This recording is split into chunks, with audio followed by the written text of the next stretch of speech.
Mais l'inconvénient, c'est que n'importe quel témoin peut pianoter le mot ovni, tomber n'importe où et prendre de l'information. Et malheureusement, son témoignage se pollue tout seul.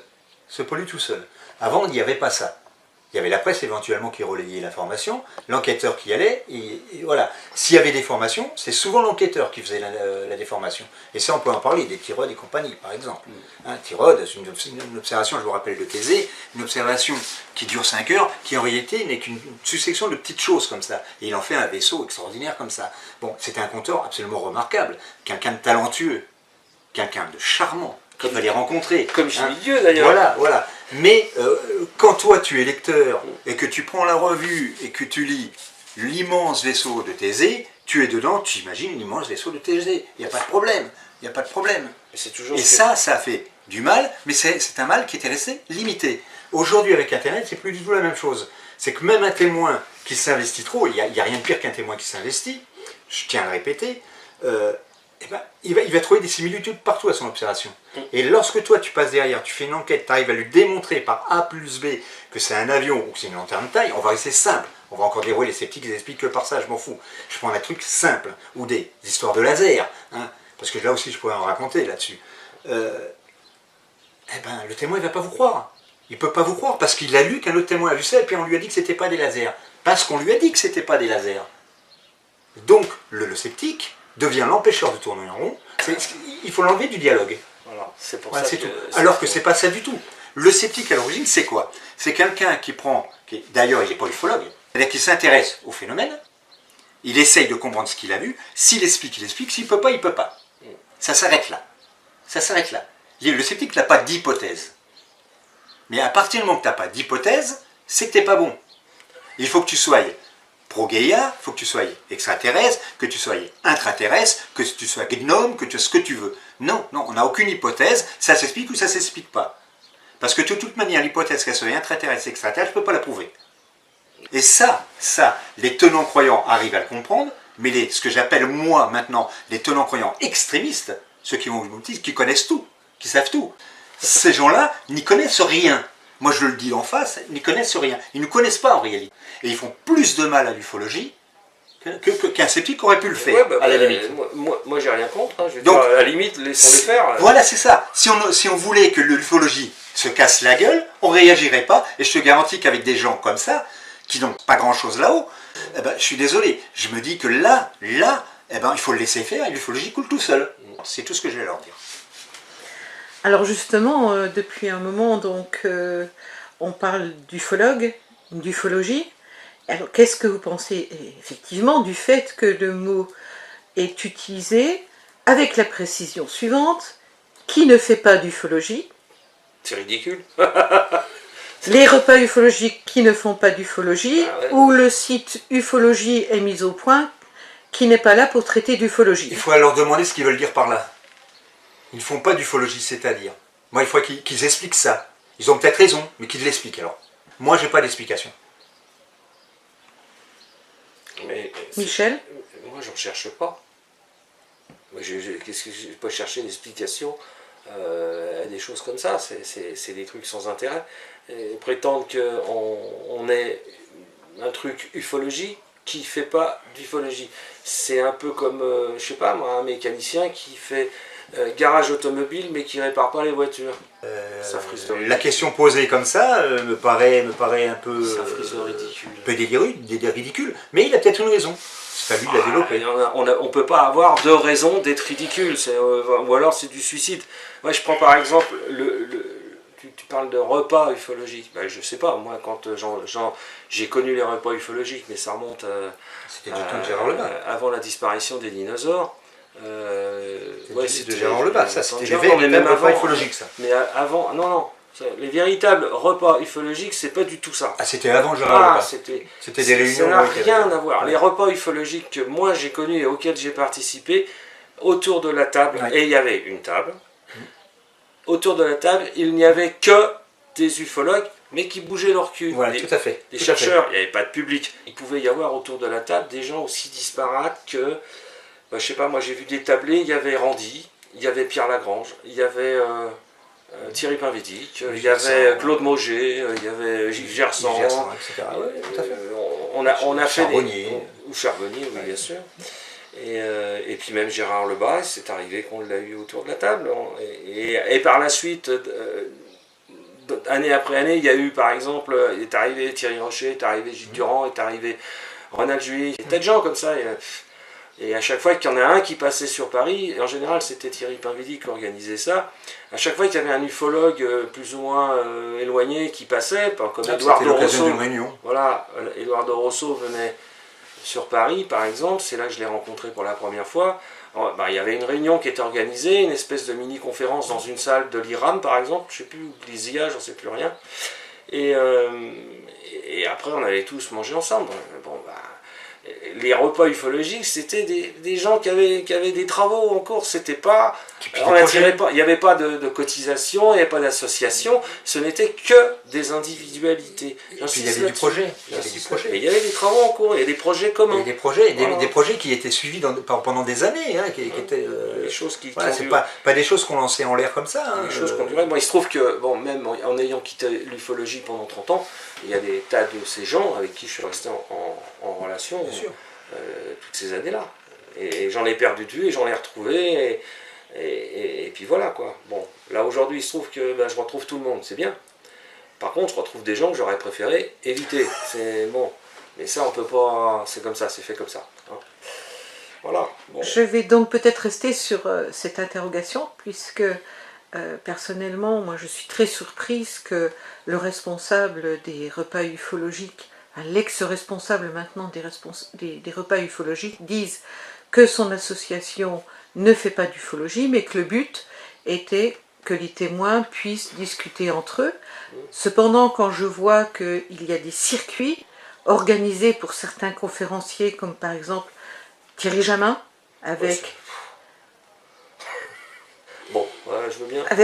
Avec ses momies aliens, ou plutôt son Alien Project, ou bien Monsieur Denocla qui nous parle de ces différentes races d'extraterrestres et qui vend ses mugs et ses slips humides à la fin, ou cette responsable de repas ufologique qui chante en humide.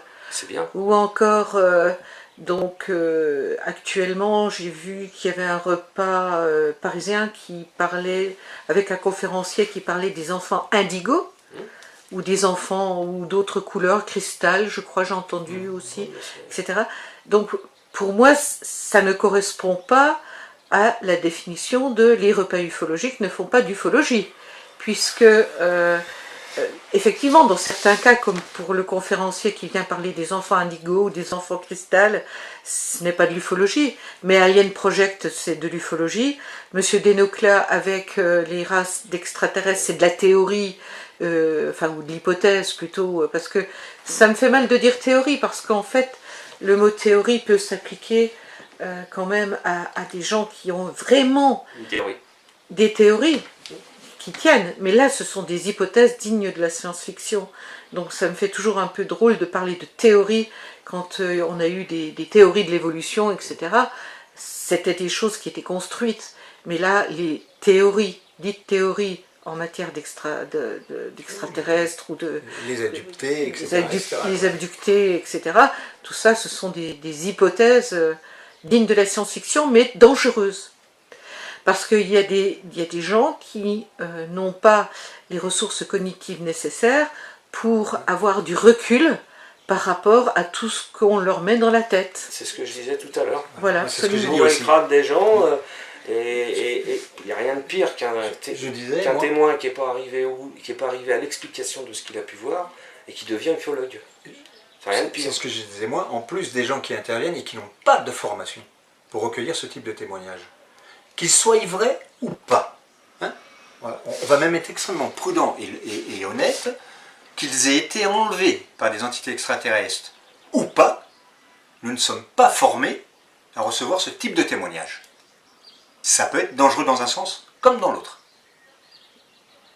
Et ça, c'est inadmissible. Ça, c'est inadmissible. Ça n'a rien à voir avec les abductés, pareil, mais... Ça, c'est pareil. Si, j'utilise. C'est une hypnose réalisée par une hypnose de show business que tout le monde peut connaître, a connu ou a croisé un jour. qui était un membre de l'IMSA. Daniel. Oui, Daniel Huguet. Daniel Huguet. J'ai l'enregistrement de la séance d'hypnose. Et là, je dois dire que le jour où j'ai entendu ça, je me suis dit, eh ben là, quand même, les gars, ils sont vachement forts. Parce que il a été capable, pendant cette séance d'hypnose, j'ai l'enregistrement, hein, je peux le divulguer, à la limite, personnellement, ça ne va pas me gêner. Donc j'ai sauvé cette bande audio basique, et j'en ai fait un fichier numérique. Et dans cette séance d'hypnose, on entend nettement l'hypnotiseur induire, mais vraiment induire à mort toutes les réponses à l'hypnotisé. Bien sûr. Qui était capable de dire à l'hypnotisé, alors tu as vu l'extraterrestre, alors tu penses que vraiment là, effectivement, là Jimmy avait raison alors, tu vois, une chose comme ça. C'est ça. Et là, je suis obligé de m'asseoir. C'est ça. Mais ce que peu de gens savent, par exemple, on parlait de l'affaire de Thésée, c'est que M. Tantôt, le témoin principal qui hélas est décédé, a subi une séance d'hypnose. Et la première question de l'hypnotiseur, c'est « Bon, maintenant, tu es dans le vaisseau. » Ben oui, ben non. Voilà. Alors qu'il n'a jamais été dedans, puisqu'il était en face et l'autre. Bon, maintenant, tu es dans le vaisseau. Alors, il décrit un truc évidemment fantastique à l'intérieur. Si cet enregistrement est dans les mains des tenants extrémistes, mais ça en fait des choix. C'est pour ça qu'il y a des choses que je ne peux pas révéler. Parce que je suis désolé. C'est pas qu'on veut cacher de l'information, c'est qu'elles sont biaisées. Alors, s'ils les prennent comme étant des informations biaisées et que c'est retenu comme ça, moi, il n'y a pas de problème, je partage. Je partage. Mais j'ai aucune confiance en ces gens-là. Aucune. Et je dis bien, aucune conscience. Ils n'ont aucune crédibilité à mes yeux. Aucune. Moi, je suis tranquille, je partage rien, sauf avec mes amis que je connais. Et des trucs comme ça, je pourrais en citer plein. Hein. Enfin, bon, voilà. C'est bon. Et je voulais vous poser aussi comme question, est-ce que vous pensez qu'il y a parmi ces groupements ufologiques quelques groupements qui se sortent un peu du lot et qui sont au-delà de la polémique stérile, de l'ego principalement, etc. Oui, mais c'est pas des associations, c'est pas des groupements, c'est des assemblages d'individualités, de fait, c'est-à-dire des gens qui travaillent individuellement, chacun de leur côté, dans un domaine précis, puis qui parfois ont un travail commun, mais des groupements, des associations, comme on dit, avec des abonnés, avec des adhérents, avec des cotisations, avec le trésorier, avec le président, le secrétaire, tout ça c'est du vent, ça. Ça c'est du foutoir. Une association qui publie une revue, et elle passe un temps infernal à publier une revue, hein. Il faut écrire des textes, il faut trouver des sujets. Quand il ne se passe rien, qu'est-ce qu'on fait? Bon, on publie quand même. Alors on va rabâcher, on va déterrer des vieilleries, et à la limite on essaye de boucher les trous avec des conneries dans le genre. Qu'on trouve sur internet notamment, et on bouche. Apparition de la Dame Blanche ou des choses comme ça. Je dis pas que le sujet est une connerie, mais ça n'a rien à foutre en ufologie. Et en parlant poliment, quoi. Et au final, l'association, il y a 3 pèlerins qui travaillent, c'est-à-dire en général, c'est les plus motivés. Après, il y a tous les suiveurs qui diront Amen et qui gueuleront quand la revue sortira pas à l'heure, en disant alors j'ai cotisé, moi j'ai payé mon abonnement et la revue n'est pas sortie. Ben oui, mais bon, et ben voilà. Et à partir de ce moment-là, ils font quoi d'autre? À part publier cette bon Dieu de revue. C'est vraiment du journalisme de bas étage, quoi. Ils font ça, je sais pas, c'est du foutoir. Et je dis à la limite, il vaut mieux s'extraire de tout ça, laisser tomber les publications, relations avec la presse. Moi j'ai vu dans des associations, il y avait un mec qui était chargé des relations avec la presse. Mais quoi, merde, qu'est-ce qu'on va s'emmerder avec les relations avec la presse? Pas besoin d'eux. On va acheter le journal et on voit les conneries qu'ils racontent. On s'en sert pour écrire des livres. C'est ce qu'ils ont toujours fait depuis l'aube des temps. Depuis 1947, c'est ça. On achète la presse, on épluche les canards. Moi je sais, je l'ai fait aussi. Éplucher les canards, découper les articles, en oubliant bien sûr d'écrire la date. Parce que comme ça, plus tard, c'est chiant, on a un article, mais on ne sait pas d'où il sort. D'abord, on ne sait pas de quel journal il sort, et en plus, on ne sait pas à quelle date il a été publié. Mais il y a plein de types qui ont fait des tas de bouquins avec ce genre de matériel. Et c'est ce genre de bouquins que des gamins, moi je me rappelle, j'ai eu 16-17 ans, à 16-17 ans, je dévorais des conneries innommables issues de, je sais pas moi, l'autre, comment il s'appelle déjà, Von Daniken ou Charroux. Parce que, attendez, faut arrêter là. Ce qui veut dire, oui, c'est un problème. La source, c'est un problème. Parce que on a affaire qu'à des moines copistes finalement. Il y en a un qui sort un bouquin, et puis le deuxième il va se baser dessus, il va citer ses références, le troisième va citer en référence le premier aussi, le quatrième va citer le premier, ou le troisième, etc., etc. Mais il n'y en a pas un qui va chercher une deuxième référence du premier. C'est-à-dire le premier, il a été l'affaire, est-ce qu'elle est bonne, est-ce qu'elle n'est pas bonne? Non. Personne. Absolument personne. Est-ce que l'article de presse existe? Personne. On en a eu un, si tu te rappelles bien, qui s'appelait Axel Mazuer. Chapeau à lui, parce qu'il faisait le déplacement. Il a fait Marseille-Épinal pour vérifier si l'article de presse existait dans le journal. Mais ça, c'est rare. C'est rare. Les gens, non. On a l'article de presse, c'est bon, allez. Malheureusement, c'est rare. Il y a le sceau qui vérifie, heureusement, heureusement. Parce qu'ils ont les moyens à plusieurs. Parce que moi je l'ai, t'as pas la date, hop, je l'ai, t'as la même date, ouais, ah, voilà, ils ont recoupé. Ouais. Mais sinon, non. Alors il y a des tas d'informations dans les bouquins où il y a des sources qui ne valent rien. Qui ne valent rien. Et aujourd'hui, c'est pire, parce que les sources, c'est Internet. Tu as fait un bouquin, la source est Internet, 3 mois après, c'est terminé. Il n'y a plus de source. Alors justement, on va peut-être en venir à un épisode assez tragicomique de l'ufologie actuelle, qui s'appelle la note SGDN. Oh, je sens bien que Des documents que j'ai fabriqués hier. l'approche de cette question vous agace quelque peu. Attends, je voudrais que vous m'en touchiez quand même quelques mots. Je commence. Oui? Moi, elle devient tellement ridicule que je ne vais pas en rajouter. Ah bah voilà. Honnêtement, elle devient tellement ridicule que je ne vais pas en rajouter. J'ai simplement dire une chose. C'est que non, et je m'adresse directement à la personne, non, monsieur Comtesse, Patrice Sorel ne vous l'a jamais mis entre les mains. C'est tout ce que j'ai à lui dire. La note, quand je l'ai lue, avec Nemrod, on a tout de suite, moi j'ai dit, ça c'est du Kouten. Ah Et bah, d'autres ont dit, ça c'est du Kouten. moi de même. Au revoir tout le monde. Moi de même, c'est... Donc ça devient ridicule, et plus on s'enferme là-dedans, plus la personne devient ridicule. Mais c'est son choix, c'est pas le mien.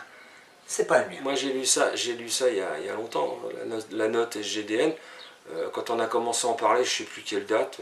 Enfin, j'ai vaguement survolé ça, et le seul truc qui m'est venu à l'esprit quand j'ai lu, ça peut paraître complètement idiot, mais j'ai lu OVNI Ohani, et on parlait d'une note secrète qui sortait, enfin secrète ou pas, qui sortait d'un service de l'État. J'ai associé tout de suite ça à François Kouten. Enfin bon, j'ai posé mon diagnostic, j'ai dit ça c'est du Kouten, mais j'ai pas dit que Kouten avait écrit volontairement une note technique pour faire croire que...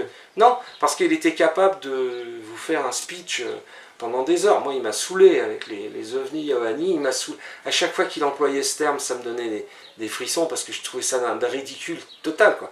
Et c'était toujours la même phrase, c'était question ovni Ohani. Alors il commençait comme ça, et après il embrayait sur un tas de gens qui soi-disant prétendaient connaître, et ça, à la limite c'est fort possible, mais je m'en fous complètement. Il y avait toujours un général machin, un colonel truc qui travaillait à tel service, l'autre qui travaillait là, et tous ces gens-là, il avait des courriers, il me présentait des courriers, mais comme ça, là, de loin, là, un peu comme certains font dans les conférences, là, ils vous balancent un document, ils vous font ça. Vous êtes au bout de la salle, vous voyez, c'est écrit. Hein, et le bout de la salle, vous ne voyez pas du tout ce qui est écrit. Donc quand vous demandez une copie du document, il ne le retrouve pas. Mais quand c'était projeté aussi, moi j'ai vu des projections de la fameuse note en question, qui était projetée sur un écran. Alors il y avait plein de monde dans la salle, il y avait un très grand écran. Et dans la salle, il y avait soi-disant plein de militaires et plein d'officiers supérieurs qui n'ont pas protesté quand ils ont vu la note. Moi j'ai bien regardé la salle et j'ai pas trouvé beaucoup de casquettes là-dedans. Mais il se trouve que ce qui avait été projeté et qui était décrit par une personne, comment il s'appelle déjà, je ne me rappelle plus de son nom. On va pas le citer. On ne le cite pas, je m'en fous. En haut du document, il y avait le bandeau de son origine, et son origine c'était le site RRO de RR0 ou RO, je sais plus, de Jérôme Beau. RR0, c'était la copie conforme de ça, quoi. On savait, tout le monde savait qu'elle avait été extraite du site à Jérôme Beau. C'était un cache qui Oui, avait c'était un cache. Voilà. On savait D'ailleurs, il s'est très bien expliqué là-dessus. Oui, il n'y a pas de souci. Il y avait honnêtement, il n'y avait pas de quoi aller au-delà. Non, mais moi, ce que je veux dire, c'est ce que j'ai trouvé encore une fois le plus aberrant possible. Et là, je dis qu'il y a une volonté indiscutable de se foutre de la gueule du monde, c'est que ce fameux bandeau qui décrivait l'origine de ce qui était écrit en dessous, il a été affiché sur les écrans, mais forcément illisible parce qu'il était beaucoup trop petit. Et sur les documents qui étaient brandis à bout de bras, il était affiché aussi. Mais jamais il y en a un qui l'a lu en public. Cette page a été extraite à tel jour, telle heure du site RR0. Jamais. Il y en a même qui ont prétendu qu'ils l'avaient trouvé sur le site du SGDN. Mais c'est complètement ridicule. Donc il avait les codes d'accès, encore un qui avait les codes d'accès d'un ordinateur ou d'un site. Je comprends pas tout là. Parce qu'il y a des gens qui sont plus doués que nous. Alors là, moi je dis que là il y a du mensonge éhonté. On ne peut pas prétendre qu'on a extrait un document qui traînait sur un site qui était accessible à tout le monde dans les années début 2000, par là, 2004, 2005, je ne sais plus. On ne peut pas prétendre qu'on l'a extrait d'un site officiel, d'un service officiel qui est censé gérer des affaires sensibles. Là, à mon avis, le mec qui a prétendu ça, normalement, on devrait l'auditionner. Au minimum. Oui, bien sûr. Et je vais même aller au-delà, moi. À la limite, allez. À la limite. La note SGDN, c'est une vraie. À la limite. Mais elle ne dit rien. Non, non, mais à la limite, elle est vraie. C'est-à-dire qu'on dit qu'il faut faire attention aux ovnis ou aux Ovoyani. À la limite, moi je trouverais ça rassurant que l'armée se penche sur une possible... qui te dit que c'est pas des Russes qui font des balades chez nous, ou n'importe qui. Oui, mais on nous le Donc, cache. ça serait normal. À partir du moment où on sait qu'il y a des services officiels qui se préoccuperaient des ovnis et des OANI, et qu'on ne nous le dit pas, parce que, attends, on nous le dit pas, tu te rends compte, c'est scandaleux. Ils sont obligés de nous le dire. Mais c'est fabuleux. Il y a des gens qui s'imaginent que dans les services spéciaux, à l'armée, ailleurs, ils ont que ça à foutre de se préoccuper de ça. Mais bon Dieu, allez voir un petit peu comment ça travaille dans les gendarmeries. Parmi les ufologues, il y a des spécialistes des choses cachées. Des choses secrètes. Je suis désolé, là, je suis pas compétent. Je ne sais pas comment ils sont compétents non plus. Patrice, comment peux-tu expliquer le fait que Christian Comtesse t'accuse de l'avoir traité de... Enfin, te dise que tu l'as traité de faussaire à propos de cette note? Je sais pas. Lui ou monsieur Grélé? Je sais pas. Parce que je n'ai pas traité de faussaire. Donc je sais pas. J'ai l'impression... J'ai l'impression, je veux pas être méchant, hein, parce que je suis pas un type méchant. Moi. Non. Je suis très patient et je suis pas méchant. J'ai l'impression que quelquefois, M. Comtesse s'emporte. Non. Alors qu'il ait des griefs contre moi parce que je suis sceptique, parce que X raison ou je ne sais trop quoi, ou qu'il s'y imaginait je ne sais trop quoi, j'en sais rien. Moi, ce que je peux dire, et devant tout le monde, c'est que 1, c'est un personnage qui m'indiffère, 2, il m'a jamais rien appris, 3, il ne m'apprendra jamais rien, 4, il n'est pas crédible aujourd'hui. Voilà. Ça, maintenant, il peut m'en vouloir. Mais, sinon, j'en ai rien à foutre, moi. Il peut, par contre, critiquer tous mes travaux. Il peut dire que je fais de la foutaise. Il peut dire que je suis un connard parce que l'explication ne tient pas. Ça ne me gêne pas. Mais qu'il invente et qu'il mente, je dis que c'est pas honnête. Vous avez vu aussi, et tu le sais Patrice, puisque tu as été aussi concerné sans le vouloir, par le cas Golfech et l'histoire du 3e témoin ou dit témoin surprise de Golfech. Je ne sais plus comment il s'appelle. Alors je voulais dire, oui, parce qu'à un moment donné, dans une de ses vidéos, il dit, un truc comme ça, il dit, les nombreux seraient écordiés en parlant de Grégory. Alors, je reprécise là, je ne sais pas si ça va rentrer, je ne le connais pas, je ne suis jamais rentré en contact avec lui. Je ne vois pas pourquoi moi serais, ou ma compagne, se retrouve mêlée à ça. On ne le connaît pas, on ne l'a jamais eu au téléphone, même pas par mail, rien du tout. Pourquoi il nous a mêlés? Je ne sais pas. Encore une fois, la haine des gens prend le pas sur la logique des arguments. C'est tout ce que je constate. C'est quoi l'histoire de Golfech? C'est quelqu'un qui dit avoir vu un triangle, et puis... Oui, non, mais il connaît, Michel, ce qu'il veut dire par là. C'est rien, c'est du vent, ça. ces 3 petits points lumineux, c'est toujours des 3 petits points lumineux qui sont filmés avec un smartphone de mauvaise qualité. Et puis on en est encore aujourd'hui à parler de la fameuse vidéo que Robert Alliosandri a dit. Il a démontré que c'était le lampadaire, qu'on trouve des tas d'excuses, machin, truc bidule, la force des lumières, machin, truc bidule, et on en oublie. On en oublie, pas nous les sceptiques, mais M. Comtesse en oublie que Jean Kurnonix, qui est loin d'être incroyant, puisqu'au contraire, il nous démolit à chaque occasion, a conclu à la même chose, mais aussi l'association Rassovni. Je sais pas, je connais pas. Ce sont des associations qui sont pro et non pas sceptiques. Donc ça veut dire que, indépendamment, 3 personnes, dont Robert Alliosandri, qui n'est pas sceptique, Robert Alliosandri, il est prudent, c'est pas pareil, il n'est pas sceptique. On aboutit à la même chose. Il est patient surtout. Et il est patient.